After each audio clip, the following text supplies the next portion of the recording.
Good afternoon, ladies and gentlemen, and welcome to the beautiful surroundings of Breedenbury Court here in Herefordshire.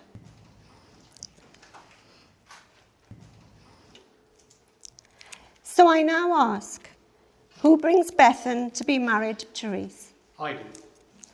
And do you give your love and support to this marriage? I do. Thank you. You may take a seat.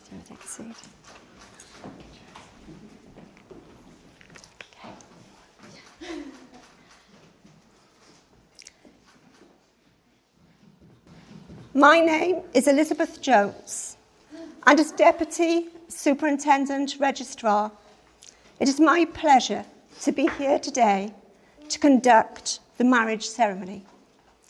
My colleague and good friend is Sue Mole, and as Registrar, she has the most important job of ensuring the legality of the marriage by completing the marriage schedule. Since meeting nearly 7 years ago, Rhys and Bethan's relationship has gone from strength to strength, and promises made to one another privately are to be reaffirmed before us here today. They have called you together as their family and friends to make their commitment clear to you all and to call on your acknowledgement and support. The place in which you are now met has been duly sanctioned according to law for the celebration of marriages, and you are here to witness the joining in marriage of Rhys Michael Overton and Bethan Eleanor Perrott. Before that can happen, I must ask that if any person present knows of any lawful impediment to this marriage, then it should be declared now. Well, you've chosen your guests well. Well done. I am now going to ask you in turn to declare that you do not know of any legal reason why you should not be married to each other, and it falls to the groom to go first. So, Rhys, would you please repeat after me? I declare that I know of no legal reason why I, Rhys Michael Overton, may not be joined in marriage to Bethan Eleanor Perrott. And Bethan, now it's your turn. I declare that I know of no legal reason why I, Bethan Eleanor Perrott, may not be joined in marriage to Rhys Michael Overton. So if you're able to, please stand.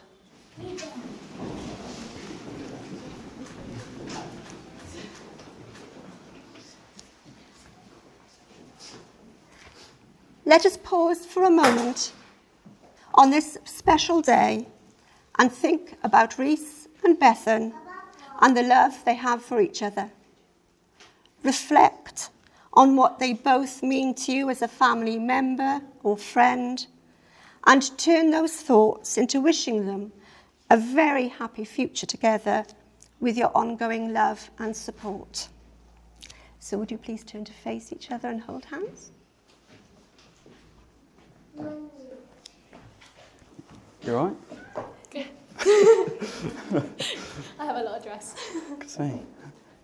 So Rhys, repeat after me, but say the words to your beautiful bride.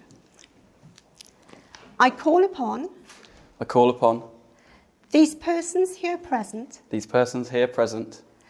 to witness that I, Rhys Michael Overton, do take thee, Bethan Eleanor Perrott, to be my lawful wedded wife. And Bethan, repeat after me. I call upon these persons here present,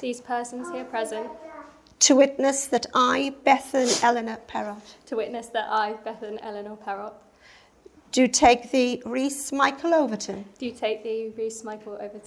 to be my lawful wedded husband. Ladies and gentlemen, please be seated.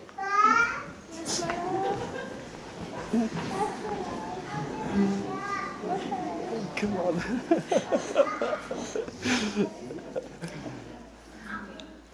We have now come to the exchange of rings. The wedding ring is a perfect circle representing wholeness, eternity, and peace.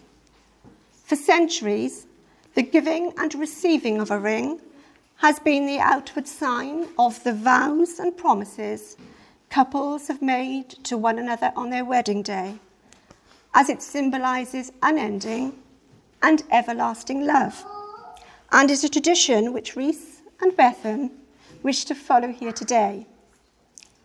So may I ask Maya to step forward with the rings? So Rhys, if you could take the ring for Bethan and place it on the third finger of her left hand and repeat after me. I give you this ring. I give you this ring.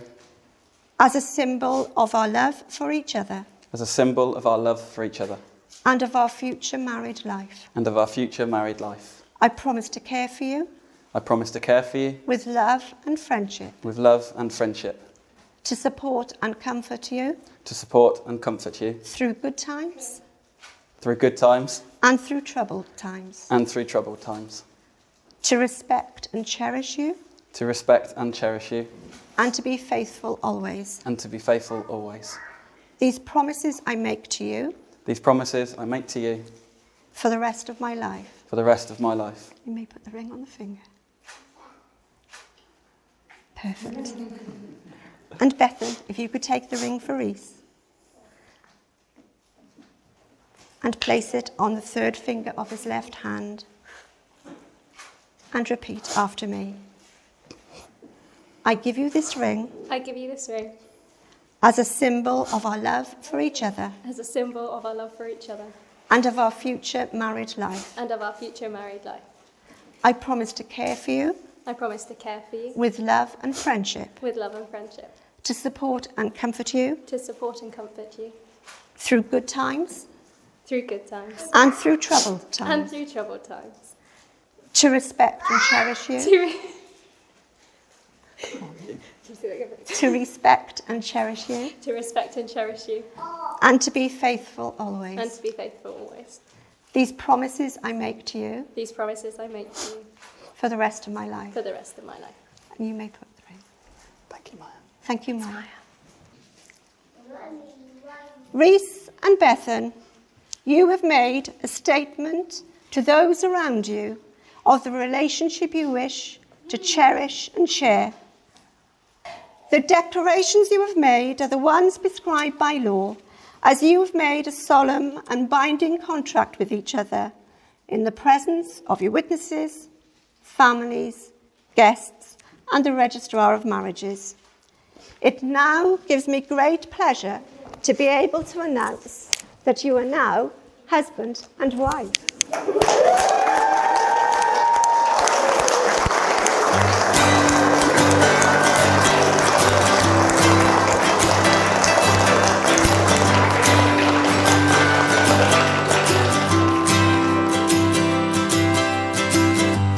I won't leave your side for anything.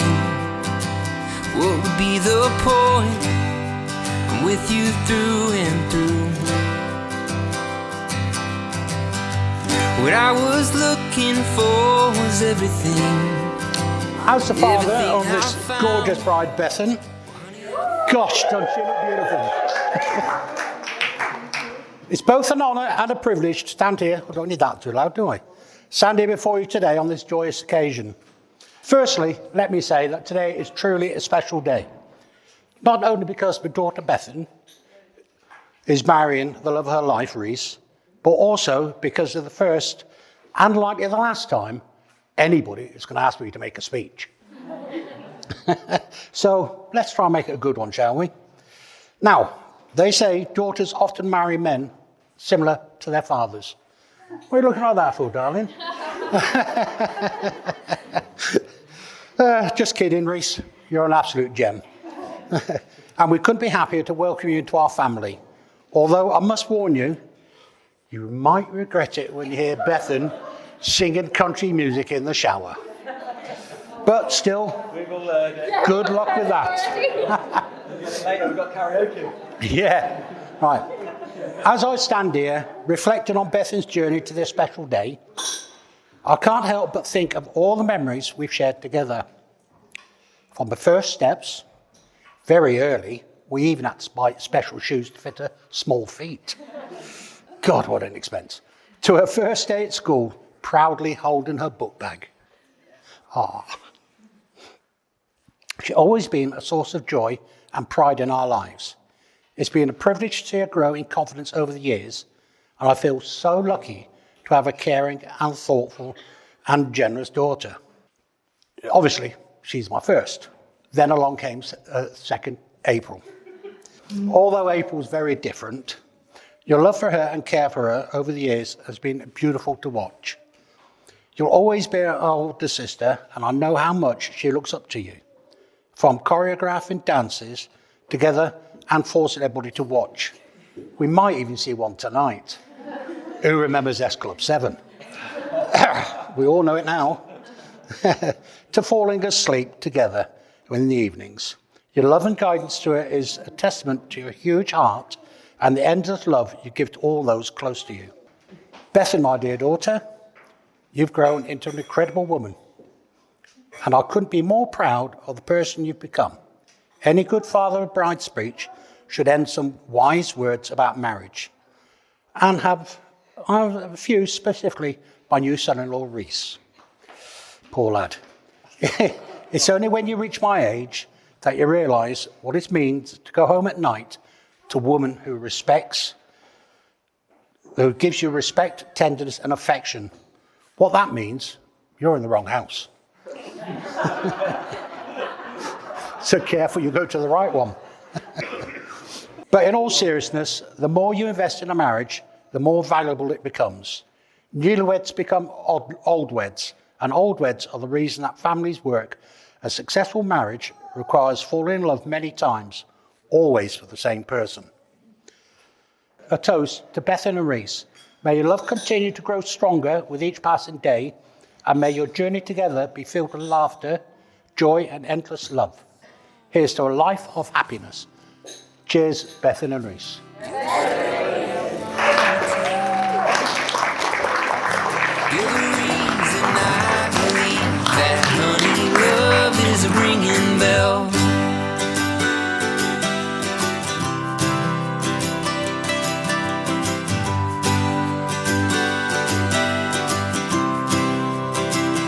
Firstly, let me introduce myself. My name is Thomas, and I've had the privilege to know Reese since he was born. We're cousins. As older teenagers, we weren't much going out into town or anything, but yet we preferred a 1 a.m. fishing trip. You're probably thinking, a 1 a.m. fishing trip? Who does that? Well, yeah, me and Reese. The extreme fishermen battling the freezing cold morning, where shortly after we retreated back to the car, heaters on, and we fell asleep. But it came to concern, probably for most of us, that Reese has never had a female interaction.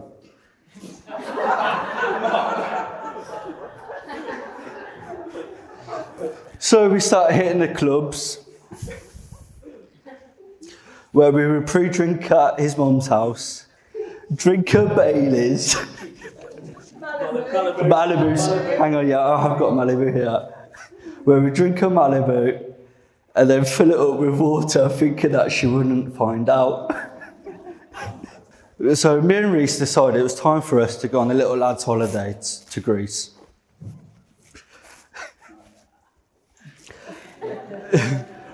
After some days, there was a horrible smell in the room. After looking high and low, we couldn't find the smell. We left it.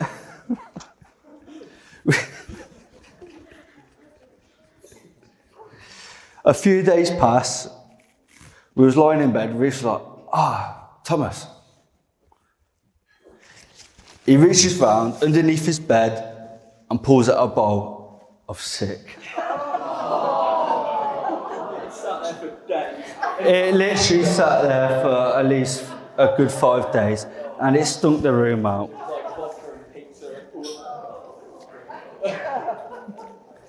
But other than that, we supported each other, thick and thin. We supported each other joining the army, which was a big mistake.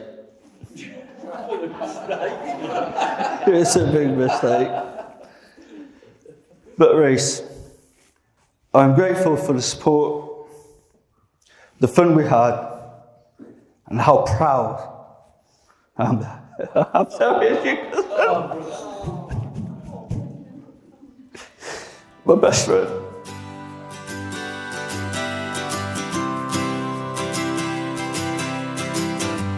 Nothing could shake me, but then you shook me. You turned me right side up from being wrong side down. I couldn't be taken. Hello. But then Glad to, at least I made it through without shedding a tear. That's good, isn't it? Held it together. So, firstly, I just want to say thanks to each and every one of you for making the journey here and taking the time to be here today. It really does mean the world to us to be able to share this day with all of our closest friends and family. I also want to thank both of our parents for not only giving us love and support, but also your homes for letting us store all of our crap over the years. It's really appreciated. And thanks to all of my groomsmen and Bethan's bridesmaids for helping us get everything set up today and for always being there. And just thanks to everyone else involved in planning what's been dubbed the wedding of the century. And I'd also love to extend my gratitude to Sophie and Greg, who have had such a huge impact on Bethan's life. You've been a glowing beacon of light, and your whole family have shown her care and compassion at times when it's been needed the most. Now, on to my beautiful wife, Bethan. You've been waiting a long time to hear that, haven't you? It feels strange saying my wife when I've always known you as my girlfriend, my fiancée, the missus, or that pain in the ass. But no matter where we are along our journey, there will always be something that will never change. Well, it'll always be a pain in the ass, but I know you'll always support me and love me through all my flaws, and you'll always cheer me on and pick me up when I'm feeling low, just like I promised to do for you, to always fight your corner and carry you through all of your struggles. Now, when I proposed to Bethan, I knew how badly she wanted it. And I think we all knew how badly she wanted it. But she didn't know exactly when it was going to happen. She had a good idea, but on many occasions. But it didn't. I wasn't giving up. But what she definitely didn't know is that she carried that engagement ring in her rucksack most of the way around the Lake District for me. She even hiked it up a mountain. And then when it came time to ask her that question, I planned exactly how I wanted it to go down. I'd booked us a Canadian canoe, and we would go for a romantic paddle on a quiet lake. And when the time was right, I'd ask her the question. Well, needless to say, it didn't go down like that. We woke up late, which is pretty standard. We rushed to the canoe hire, almost dropped the motorbike that was loaded with all of our bags and luggage, trying to park it up. We almost dropped the thing. Little old Bethan was clinging on for dear life, trying to hold the thing up. I'd just accepted my fate and was just going to let it squash me. And then we finally got out on the canoe. Relax. Not quite. The emotional distress that followed for a woman who has absolutely no idea about rowing. I've never been criticised so much for paddling a canoe wrong. I definitely contemplated jumping in and just swimming back. But I persisted. We got to a nice quiet part of the lake and I thought, now's my chance. I offered Bethan a Starburst sweet in the hope that she would turn around and find me there on my knee, ring in hand. But it turns out she didn't want a sweet. So I was just kneeling there looking like an absolute pillock. But here we are today. What felt like a lifetime away has come round in the blink of an eye. We started out our journey only being able to talk on the phone and not seeing each other for months and months on end. But now we're getting married, or now we are married, should I say, and soon to be buying our first home together. And Paul has assured me of a no questions asked returns guarantee. Isn't that right? Right, okay, we'll see. I joke around, but I really do love Bethan with all of my heart. And I couldn't be happier to spend the rest of my life with you and to be able to join you and your amazing family. So please join me in saying cheers to a lifetime of love, friends, and family. Cheers.